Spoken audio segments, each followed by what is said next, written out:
है भारतीय कंपनियों की आय लगातार चौथी तिमाही में घट सकती है। ये इंटरेस्टिंग चीज है।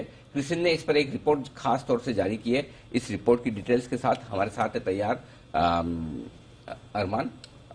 बढ़ सकती है घट सकती है? सर बढ़ेगी, ये Q2 की Q2 का डेटा है वो बढ़ेगी। हाँ, मैं वही सोचा, मैंने कहा घटने वाली रिपोर्ट लाया तो मैंने कहा जल्दी से स्वागत किया जाए। फिर भी स्वागत तो आपका है ही। जी सर, आई गए तो बता दो। आइए बताइए। नहीं, बढ़ने वाली है ना? ये सर बढ़ने, बताइए क्या है जी डिटेल्स?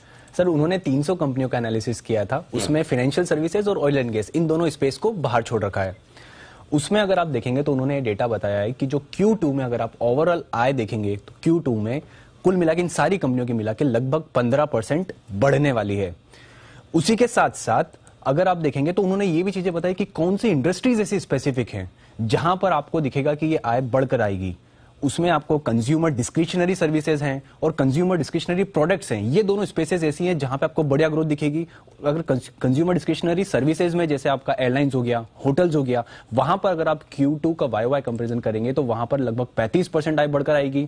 वहीं कंज्यूमर डिस्क्रिशनरी प्रोडक्ट्स में जैसे ऑटोमोबाइल्स हो गया, वहां पर वो बोल रहे हैं कि Q2 में जो आय है YOY लगभग 25% बढ़ने का अनुमान है।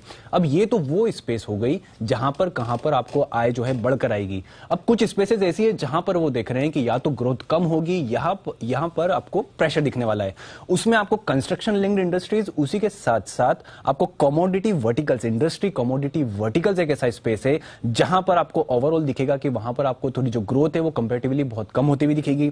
जिसमें अगर आप कंस्ट्रक्शन लिंक्ड इंडस्ट्री की अगर आप बात करेंगे तो वो लगभग 5% की ही सिर्फ ग्रोथ का अनुमान कर रहे हैं। उसका रीजन उन्होंने ये बताया है क्योंकि जो जैसे फॉर एग्जांपल उसी में एक मेजर प्रोडक्ट है उनका स्टील, और उसमें स्टील के दाम में लगातार कटौती के साथ साथ जो डिमांड है वहां पर भी कमजोर है। उसके चलते इन कंपनियों के लिए थोड़ा पेन दिख सकता है। तो कंज्यूमर डिस्क्रिशनरी बोले सर्विसेज हो या प्रोडक्ट्स हो उनके लिए अच्छा, और जो प्रोडक्ट लिंक्ड है, जो कमोडिटी लिंक्ड है, वहां पर आपको दबाव देखने के लिए मिल सकता है।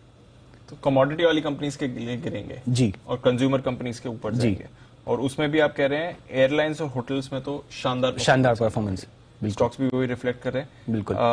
बाकी जो इकोनॉमी इंफ्रा से जुड़े हैं वो क्या कह रहे हैं? इकोनॉमी इंफ्रा से उन्होंने जो भी कंस्ट्रक्शन लिंक्ड है जो भी, वहां पर भी आपको मतलब ऐसा मिक्स्ड बैग भी देखने के लिए मिलेगा। मतलब कोई ऐसा ज्यादा आपको ग्रोथ नहीं मिलेगी। ओवरऑल ये बोल रहे हैं कि वो अंडर परफॉर्म ही करने वाले हैं। अच्छा, तो ज्यादा परफॉर्मेंस वहां पर नहीं आएगी, बट मेन आपके कंजम्पशन से आने बिल्कुल। और सबसे बड़ी बास्केट भी यही है जो कंपनीज की बिल्कुल। है। ओवरऑल अगर आप टोटल इस बास्केट का अगर टोटल और रेवेन्यू जो कंट्रीब्यूट करते हैं या मतलब 100% में से जो कंज्यूमर डिस्क्रिशनरी सिर्फ सर्विसेज और जो प्रोडक्ट्स हैं वो लगभग 30 से 40% तो सिर्फ यही है। और वो कंपेरेटिवली अच्छा परफॉर्म कर रहे हैं, इसलिए आप इनका ओवरऑल टारगेट Q2 का भी 15% बढ़कर आया है। हाँ, तो इनकी वजह से फिर आप ओवरऑल भी अच्छी ग्रोथ देखेंगे। बट कुछ सेक्टर्स हैं जो अंडर परफॉर्म कर सकते हैं, तो थोड़ा मिक्स बैग होने वाला है। बट कंज्यूमर कंपनीज पर रखिए नजर, यहां पर आपको एक अच्छी ग्रोथ आती हुई